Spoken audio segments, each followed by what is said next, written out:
All right, ladies and gentlemen, this is the good boy here. Candy cane vodka. Love it.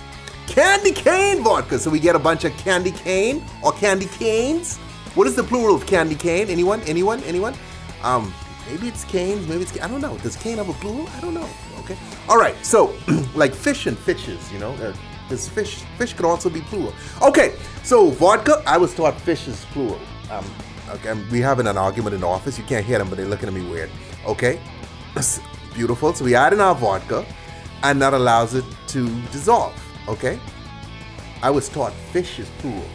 Okay, singular and plural. So candy cane could be plural or singular. I could be wrong with that, but I'm sticking to what I believe.